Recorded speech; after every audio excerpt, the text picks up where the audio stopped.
할렐루야. 우리 좌우 옆분과 한번 환한 미소를 지으면서 사랑합니다, 축복합니다 있습니다. 다시 한번 인사합니다. 그대가 있음에 내가 있고, 내가 있음에 그대가 있고, 이 나라가 있고, 이 민족이 있고, 저 열방이 있습니다. 인사합니다. 짧으네요. 나는 길게 얘기했는데 짧네. 자, 지난주에 이어서 창세기에 나오는 인물에 대해서 말씀을 드렸는데, 오늘 제목은 누구에 대한 말씀이 나오냐면 데라의 아들 아브라함에 대해서 말씀이 나오는데요. 오늘은 지난주에 누가 죽었죠? 지난주에 누가 죽은 사람 있잖아요. 지난주에 설교 때 죽은 사람 있잖아요. 예? 아브라함 벌써 죽어, 나중에 죽어야지. 아브라함의 아버지 데라, 지난주에 죽었어요. 근데 다시 부활을 시키려고 해요, 지금요. 그래서 다시 이제 이 데라에 대해서 조금 더 이제 언급을 하고 말씀을 드리려고 합니다. 우리가 이제 아브라함의 아버지 데라가 이제 지난주에서 그 어떤 삶을 살았는지, 그리고 그 후손들에게 어떤 영향을 줬는지에 대해서 말씀을 통해서 생각을 했어요. 그만큼 우리의 믿음에 가지고 있는 본질적인 믿음의 사람들이 그 후손들에게 어떤 삶의 발자취를 남겼고 어떤 믿음의 족적을 남기느냐에 따라서 그 자녀들은 고스란히 그것을 물려받는다라고 하는 것입니다. 그런데 이 데라라고 하는 사람은 여러분 알다시피 어떤 사람이냐 할 때, 그걸 좀 지나서 그 데라를 이해하기 전에 먼저 노아에 대해서 먼저 생각해 보자고 합니다. 자, 노아는 방주에 나와서 물론 그 전에 아들을 낳았지만 노아에게는 삼형제가 있었다고 그랬죠. 그 삼형제 중에서 첫 번째 아들이 누구예요? 여러분 살아계시는 겁니까? 입도 살아계시죠? 자, 노아의 아들 세 아들인데 그 중에 첫 번째 아들이 누구라고요? 데라, 셈, 그 다음에 두 번째 함, 그 다음에 야벳, 삼형제가 있었다라고 이제 보게 되는데요. 자, 하나님께서 그 삼형제 중에서 믿음의 계보를 누굴 세웠어요? 셈, 함, 야벳 중에서 함은 이제 남의 허물을 막 들춰냈고, 함은 그 다음에 그 형은 아버지 허물을 덮어줘서, 그래서 결국은 뭡니까? 그것 때문에 그런 것이 아니라 하나님께서 삼형제 중에서 믿음의 계보를 누굴 세웠냐면 셈을 세웠다라는 거죠. 그리고 이 셈에서 이제 또 아들을 낳았잖아요. 셈에서 여러 아들을 낳는데 그 중에 셋째 아들 아르박삿을 믿음의 계보를 삼아요. 또 아르박삿이 누구를 낳냐면 바로 이제 셀라를 낳아요. 이 셀라가 나오면서 셀라가 또 누구를 낳습니까? 바로 에벨을 낳습니다. 그러니까 이 쭉 믿음의 계보가 잘 이어져 왔다는 거예요. 그러니까 아버지의 부모의 신앙을 잘 이어받아서 그 자식이 믿음으로 살았고, 그 믿음으로 살았던 그 자식이 또 그 자식에게 또 믿음으로 또 계보를 이어줬고, 믿음으로 살았던 그 자식이 또 그 자식에게 그만 좀 말려주고 말이잖아요. 밀려줬단 말이에요. 뒀는데, 그래서 특별히 이제 자 보세요. 노아의 아들 셈, 그 다음에 아르박삿, 셀라, 그 다음에 에벨. 그 에벨 때 와서 그 에벨이 믿음이 아주 꽃을 피웠어요. 에벨이. 그러니까 이 에벨은 특별히 신앙의 자유를 찾기 위해서 이 제약의 도시라고 하는 그 메소포타미아, 이 메소포타미아 갈대 우르죠. 거기는 죄악의 도시입니다. 이 죄악의 도시에서 유브라데 강을 건너서 신앙의 자유를 찾기 위해서 어디로 왔습니까? 하란으로 도착합니다. 그 하란으로 도착해가지고 거기 신앙의 중심 지역으로 살면서 이제 아벨은 그곳에서 하나님의 나라를 믿는 나라로 만드는데, 이걸 에불라 왕국을 만들어요. 에불라 왕국은 하나님의 나라를 형성하는데 역할을 했다는 거예요. 그러니까 이 셈과 그 다음에 아르박삿과 셀라와 그 다음에 에벨 중에서 가장 두드러지게 믿음으로 두각을 나타냈던 사람이 누구냐면 에벨이래. 에벨. 따라서 다 에벨. 그 에벨이 그렇다는 거예요. 그래서 이 에벨이 믿음으로 아주 토양을 잘 만들었는데, 그런데 이 에벨은 그곳에서 이제 하나님의 나라를 에불라 왕국을 만들어 놓고 있을 때 그때 환경은 어떻느냐? 그때 에벨이 그 믿음으로 토양을 믿음의 왕국을 만들었을 때 그 당시의 상황은 많은 사람들이 하나님을 배신하고 바벨탑을 쌓는 운동을 한참 이제 벌어질 때에 있었다라는 겁니다. 그러나 이런 환경, 이런 열악한 죄악의 환경 속에서 에벨은 메소포타미아에서 유브라덴까지 건너가 가지고 바로 뭐냐면 에불라 왕국, 믿음의 나라를 형성하는데 바로 이제 도시, 믿음의 도시를 만들어 놨다는 거죠. 그만큼 그 지역에서 엄청난 영향을, 선한 영향력을 끼쳤던 사람이 바로 뭐냐면 에벨이라는 거죠. 그래서 이 창조주 하나님을 믿는 정통적인 믿음의 유산을 계속 셈으로부터 쭉 내려와서 그 믿음의 계보를 이어왔던 것이 바로 이제 그 에벨이라는 것이죠. 마치 에녹처럼, 에녹이 그 지역의 죄악이 관영한 가운데 있을 때도 어떻습니까? 에녹은 300년 동안 누구하고 동행했어요?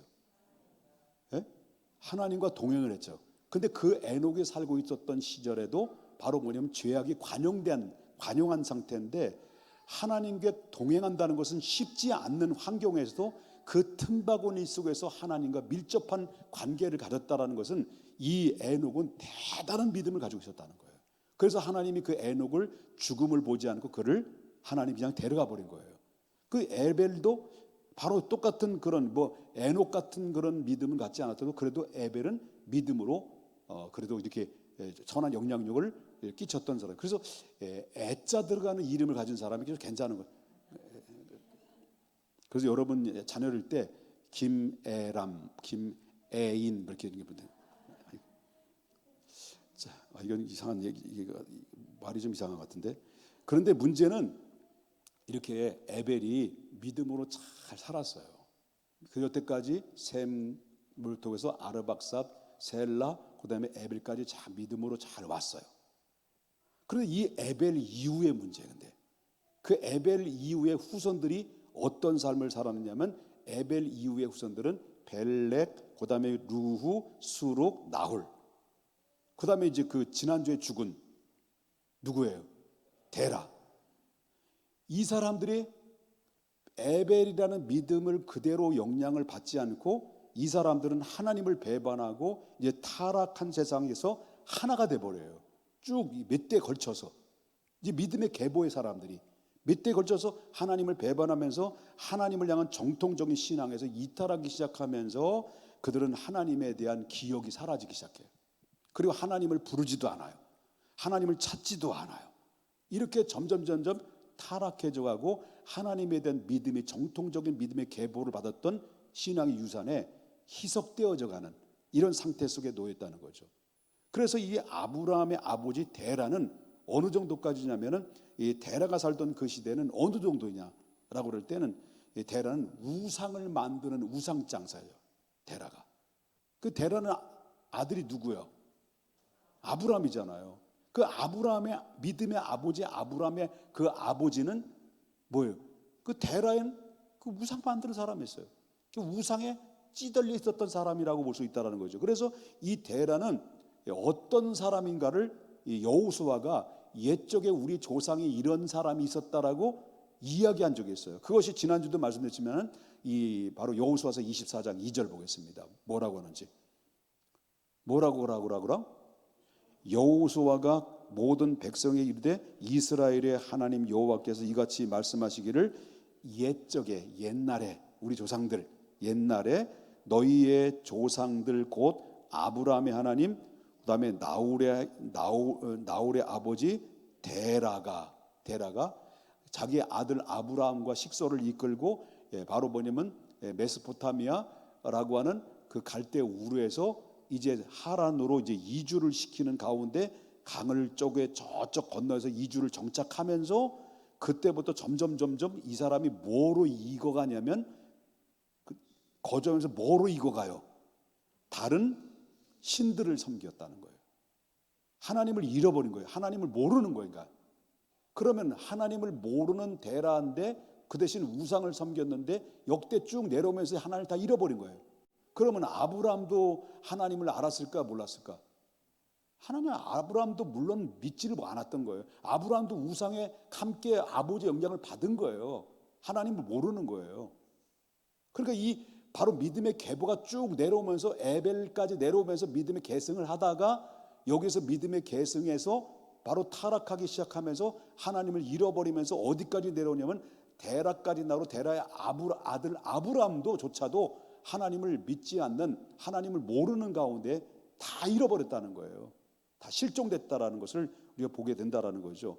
그러니까 이 정도라고 한다면, 자, 쭉 역사 속에서 이 정도라고 한다면 하나님의 인류를 구원하고자 하는 구원의 섭리를 바로 이젠 종결시킬 때도 되지 않았겠냐는 거죠. 그 전에도 엄청난 인간의 죄악의 이 상황을 하나님이 다 보셨다는 거죠. 그런데 이 믿음의 계보를, 믿음의 개성을 계속 이어서 하나님이 누굴 보내시려고 계획했던 거죠? 독생자 예수를 이 땅에 보내셔서 이 예수를 통해서 온 인류를 구원하고자 하는 계획들을 가지고 계보를 계속 이어왔는데, 그런데 에벨 이후에 바로 뭐냐면 벨렉, 루후, 그 다음에 뭐 수룩, 나홀, 그 다음에 데라까지 전부 다 하나님을 잃어버리다 보니까 결국 하나님의 구원의 섭리가 하나님 이미 종결된 것처럼 느껴질 만큼 이렇게 제약의 상태가 끝없이 추락하고 있었다는 것을 우리가 볼 수 있다라고 하는 거예요. 이해되셨어요? 자, 이런 가운데 있을 때 그럼에도 불구하고 하나님께서는 뭐예요? 포기하지 않았다는 거예요. 포기할 만한데, 종결시킬 수 있는데 포기하지 않았다는 거죠. 그래서 거기에 히든 카드를 내세워요. 그게 누구냐면 바로 데라의 아들 아브라함이죠. 아브라함은 처음부터 이 믿음을 지키는 사람이 아니에요. 데라 영향을 받아서 하나님을 잘 모르는 사람이에요. 그런데 이미 그 전부터 조금씩 실로라기처럼 하나님에 대해 조상으로부터 내려왔던 소리는 들어가지고 어느 정도는 이 하나님에 대한 지식은 있었는지 모르지만 하나님에 대해 다 잃어버린 것이나 마찬가지죠. 이런 상태였다는 거죠. 여러분, 우리 할아버지가 교회를 다녔는데 나는 교회를 안 다녀. 그러면 이 사람을 나는 안 다닌다고 한다면 나는 안 다니는 나는 하나님에 대해 제대로 알까요? 믿음의 잘 모르는 거야. 아무리 우리 할아버지, 우리 할아버지랄지라도 여러분, 믿음을 이어받지 못하면 할아버지가 믿는 하나님을 모르는 거예요. 똑같은 거예요. 아브라함도 그런 상태였어요. 그런데 그거 상관하지 않았어, 하나님은. 그래서 하나님이 창세기 12장 1절에 하나님께서 그 하란에 있는 아브라함을 부르신 거예요. 아브라함이 하나님을 찾은 것도 아니고 아브라함이 하나님을 부른 것도 아니라 누가 찾아오신 거예요? 하나님이 찾아오셨어요. 찾아오셔서 아브라함이 뭐라고 말씀하셨습니까? 여호와께서 아브라함에게 이르시되 너는 너의 고향과 친척과 아버지 집을 떠나 내가 내게 보여줄 땅으로 가라.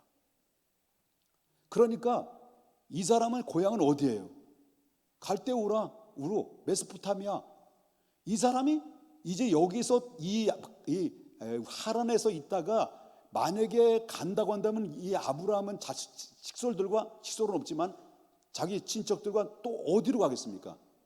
고향 땅으로 가는 거예요. 그런데 하나님은 고향 땅으로 가지 말라는 거예요. 친척과 아비 집을 떠나라는 거예요. 그래서 어디로 가는 거예요? 내가 너에게 지시할 땅으로 따로 있다. 지시할 땅으로 가라. 그런 얘기예요. 이때 아브라함을 통해서 바로 부르시면서 새로운 구원의 역사를 이제 맥락을 이어가시는 것을 보게 됩니다. 그러니까 이제 어떻게 이어갑니까? 셈의 하나님에서 무슨 하나님? 누구의 하나님? 에벨의 하나님. 아담의 하나님이 아니고요. 셈의 하나님에서 에벨의 하나님에서 그 다음에 어디로 연결합니까? 곧바로 직행을 하죠. 아브라함의 하나님으로 가는 믿음의 계보를 맥락을 하나님 계속 이어나갔다라고 하는 것을 이제 보게 되는데, 근데 그 중간에 누가 있었습니까? 벨렉, 그다음에 루우, 수룩, 나홀, 그리고 데라, 이 떨거지들은 다 제껴버려요. 다 제껴버리고 곧바로 누구에 직결시킵니까? 아브라함에 직결시켰단 말이에요. 그죠? 그래요, 안 그래요? 그래서 셈의 하나님, 그 다음에 에벨의 하나님에서 곧바로 떨궈지든 떨기고 누구예요? 아브라함의 그 하나님으로 믿음의 계보를 이렇게 이어나갔다는 것이 하나님이 이루신 섭리라고 하는 것을 이제 보게 된다라고 하는 거죠. 그래서 이 홍수 사건 이후에 신앙의 계열이라고 하는 이 계열이 바로 보니까 이 홍수에 나와가지고 노아의 세 아들에게 생육하고 번성하고 충만할 것이라는 아담에게 주셨던 말씀처럼 똑같이 말씀하셨단 말이에요. 그래서 노아 이후에 사람들이 막 생육하고 번성해가지고 막 이렇게 막 가다가 결국 어떻습니까? 또 먹구름이 끼어진 거죠. 죄악으로. 이 한 줄기의 언약의 말씀이 그대로 바로 뭐냐면, 그럼에도 불구하고 한 줄기의 말씀을 그대로 셈의 후손 중에 바로 뭐냐면 아브라함을 선택하셔서 전 인류의 구원의 길을 또다시 바로 뭐냐면 활짝 열게 하셨다라고 하는 거예요. 이거 하나님의 섭리라고 하는 것을 보게 돼요. 여기서 엿볼 수 있는 것이 뭐냐라고 할 때, 하나님은 한 번 해병이면 영원한 해병은 아닌 것 같은데 사람들은 영원한 해병이라고 얘기해요.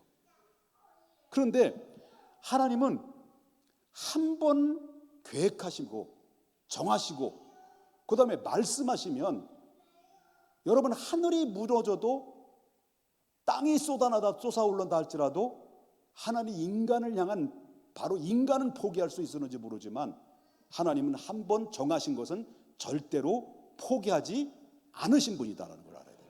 그걸 알아야 돼요. 그게 무엇으로 알 수 있냐면요, 왜 포기하지 않으시냐는 무엇으로 알 수 있습니까? 여러분을 창세기만 얘기합니다. 구속사적인 입장에서 보십시다. 자, 창세기 3장에 보게 되면 아담이 범죄를 했어. 범죄를 해가지고, 범죄를 했지만 하나님께서 그를 추방시키고, 그 다음에 뭐예요? 그 다음에 그 짐승을 잡아가지고 무화과를 걷어치고, 뭐예요? 그는 평생 입을 수 있는 뭘 입혀준 거예요? 가죽옷을 입혀줬어요. 허물을 덮어줬어요. 그리고 이 가죽옷을 입혀줄 때 그 짐승이 희생이 됐어, 안 됐어요? 희생이 됐단 말이에요. 이 아담은 평생 그걸 입고 살았었는지 모르죠. 하나님 입혀준 것 가지고. 자, 이렇게 한 이후에 하나님 뭐라 합니까? 죄를 짓자마자 에덴 동산에 추방시켜 놓고, 그 다음에 바로 무화과를 제끼고, 그 다음에 가죽옷을 입히고, 그 다음에 하나님께서 뭐라 그래요? 창세기 3장 15절 원시의 복음을 전하죠. 누굴 보내줄 거냐? 새로운 구원에 너희 죄를 졌지만 다시 구원하마. 이런 말씀이죠. 다시 다 같이 한번 읽어보겠습니다. 시작. 내가 너로 여자의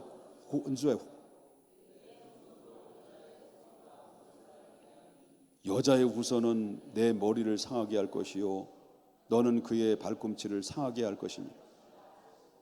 예, 무슨 복음을 얘기해요? 원시 복음이에요.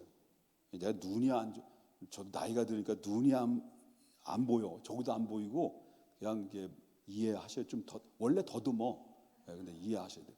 자, 죄를 짓고 벗기고 입히고 말씀했단 말이에요. 그게 언약이에요. 약속이에요. 한 번 약속하신 거야. 누굴 보내겠다는 거예요? 여자의 후손으로 온 인류의 역사상 누구밖에 없어요? 예수밖에 없어. 여자의 후손. 예수는 족보를 보면 남자가 없어요. 남편이. 여자 동정녀 마리아를 통해서 예수가 탄생한 거예요. 자, 그러면 여자의 후손이 너의 발꿈치, 너의 머리, 여자의 후손을 발꿈치를 문다는 것은 마지막에 인류를 위해서 십자가의 대속에 피 흘려 죽으시고 희생을 당할 것이라는 것이고, 죽은 자 가운데서 부활해서 음부의 권세를, 어둠의 권세를, 죽음의 권세를 깨뜨리신다는 얘기를, 그 의미 속에 담겨져 있는 거 아니겠습니까? 자, 그렇다면 이런 가운데 하나님은 죄를 졌지만 심판을 약속했지만 그럼에도 불구하고 뭘 출구를 만들어주셨죠. 출구. 무슨 출구? 다시 구원할 출구를 만드셨단 말이에요. 출구 몰라? 저기 나가는데 출구 만들었단 말이에요. 그런데 자, 그리고 가인이 아담이 그러고 나서 아담과 하와가 사랑했더래요. 그래가지고 두 아들을 낳았어.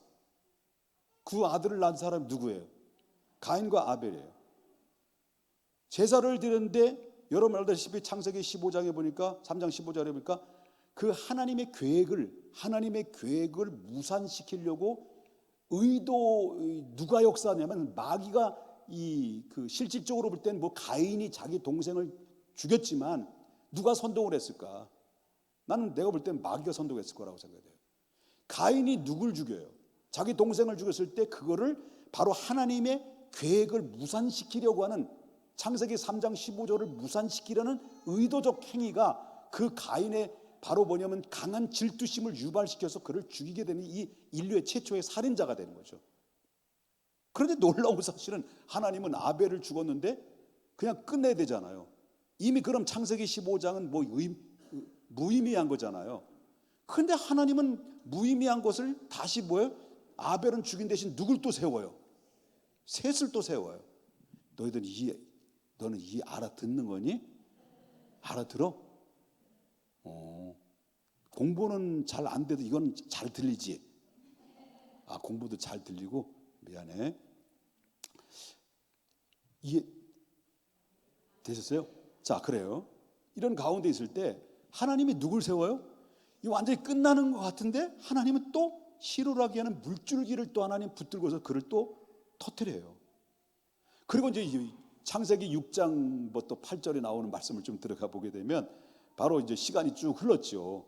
시간이 쭉 흘러서 또 타락한 거죠. 타락하고 심판하고 타락하고 또 기회 주고. 그런데 이 6절 여기 쭉 흐르면서 창세기 6장 5절을 보겠습니다. 이게 뭐예요? 노아 시대 때겠죠? 자, 아니지, 노아 시대 그 전이죠. 노아 시대 그 전이죠. 여호와께서 사람의 죄악이 세상에 가득함과 그의 마음으로 생각하는 모든 계획이 항상 악할 뿐임을 보시고 뭘로 심판한다는 거예요? 예, 물로 홍수로 심판하시고자 하는 하나님의 계획을 가지고 있는 거죠. 그러니까 결국 어떻습니까? 홍수의 심판으로 결국 이렇게 해서 인간이 죄악으로 치렀을 때 하나님 심판해서 노아의 그 가족 식구들을 남기고 전부 다 쓸어버렸어요. 다 생명체는 다 죽은 거예요. 그러다가 창세기 11장 이제 언제 50장까지 가지고 창세기 11장에 가지고 노아의 후손들이 노아 방주에 나왔잖아요. 셈과 함과 야벳과 그 식구들 다 나왔잖아요. 그런데 이 노아의 식구들이 나오자마자 아까도 말했지만 하나님이 노아에게 생육하고 번성하라는 말씀이 충만하라는 말씀이 아담이 줬던 말씀처럼 나오자마자 또 그 얘기했단 말이에요. 그런데 이 사람들이 노아의 후손들이 셈과 함과 야벳 후손들이 쭉쭉쭉쭉 퍼져 나갔단 말이에요. 그러다가 말하면 사람들이 생겼고 사람들이 인구가 막 늘어지다 보니까 결국 어떻습니까? 백성들이 노아의 후손들이 흩어지면서 하나님의 명령을 어기고 그리고 스스로 높아지기 시작하면서 자기들끼리 하나님 제껴놓고 자기들끼리 헤어지기를 우리는 원하지 않아 해가지고 저들이 쌓아놓은 게 뭐예요? 쌓아올린 게 뭐예요? 바벨탑이죠. 바벨탑을 쌓은 거예요. 그래서 하나님께서 그 언어를 혼잡하게 하시고 그들을 흐트러 버린 거죠. 언어에 맞는 사람끼리 헤쳐 모인 거예요. 이래서 결국 어떻습니까? 헤쳐 모여놓고 이렇게 가면서 하나님은 계속해서 뭐예요? 모든 하나님의 계획들이 정지된 것 같고 이게 끝난 것 같은데 또 이렇게 세워서 또 계보를 또 만들어 놓고 또 계보를 맥락을 이어왔다는 것을 보게 되는데 종합해 보면 이렇습니다. 창세기에 나오는 구속사적인 측면에서만 본다면 창세기만 나오는 거 보십시다. 아담의 불순종, 그 다음에 가인의 질투로 인해서 살인, 그 다음에 노아 시대의 타락과 폭력, 그 다음에 교만과 반항으로 바벨탑을 쌓았어. 이렇게 다양한 형태 속에서 인간의 죄악이 죄악들이 나타났다는 것을 역사 속에서 성경 역사 속에 보게 된단 말이에요. 이런 죄악의 결과로 끊임없이 인간은 하나님의 심판을 받았어요. 심판을 받았잖아요. 노아 때도 심판을 받았고, 그 다음에 뭡니까? 그 전에도 바벨탑도 심판을 받았고, 그 이후에도 여러분 그 불과 유황으로도 심판받았고 뭐 이랬었잖아요. 그렇지만 죄를 질 때마다 그게 치달았을 때마다 하나님의 심판을 내렸는데, 그럼 끝나고 종결시키는 거잖아요.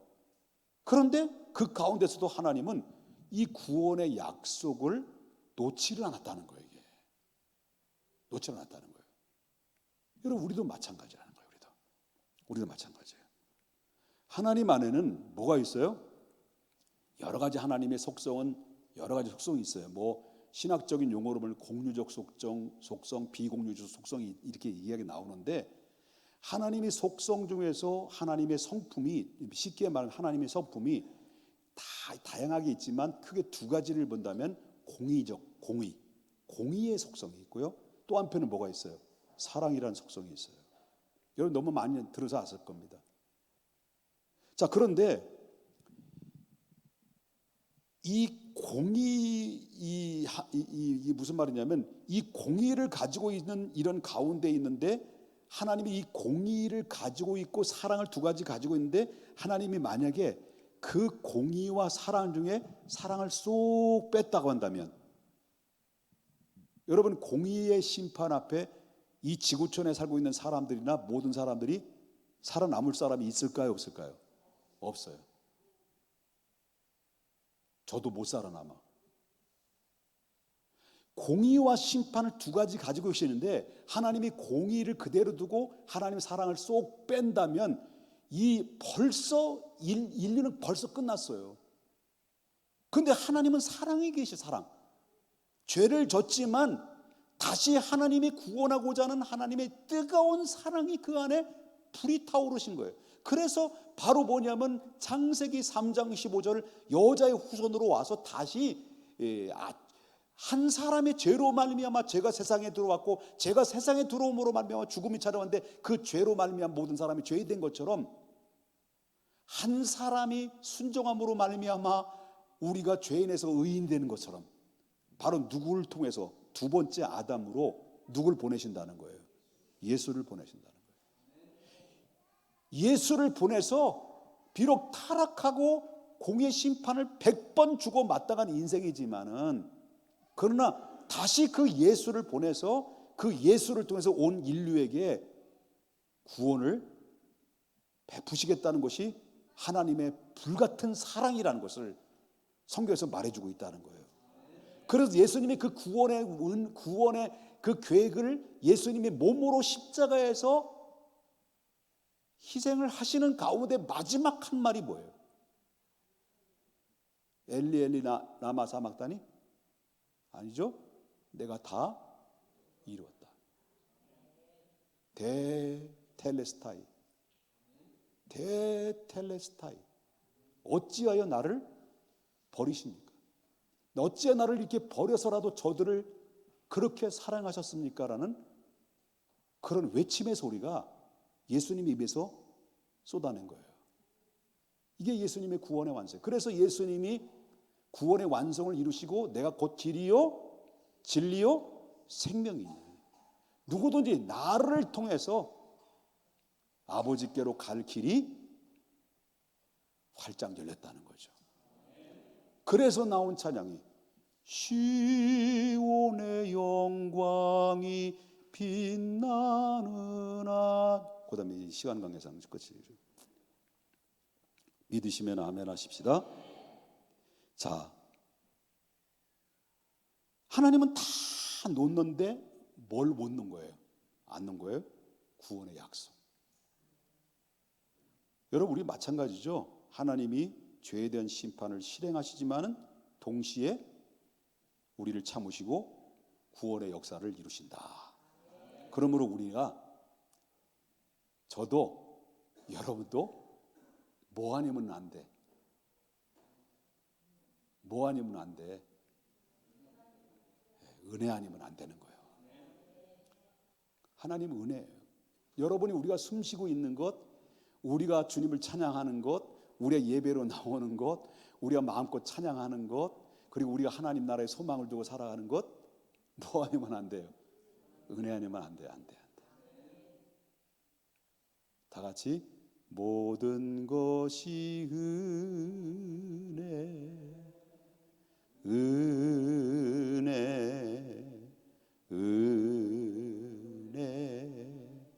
한없는 은혜 내 삶에 당연한 것 하나도 없었던 것은 모든 것이 은혜였소. 여러분, 이 은혜를 잊어버리지 마십시다. 이 은혜를 끝까지 간직하고 주님 나라 임할 때 마라나타 오시옵소서라고 내 믿음 내 신앙 잘 지켜서 잘 신부단장해서 우리 믿음을 끝까지 지켜나가는 우리 모두가 되시길 바랐고요. 그 다음에 이제 이어서 이제 아브라함에 대해서 이제 말씀을 드리려고 합니다. 다음 주에. 시작. 다음 주에 시작. 뭐 다음 주에 개봉박도요. 다시 시작.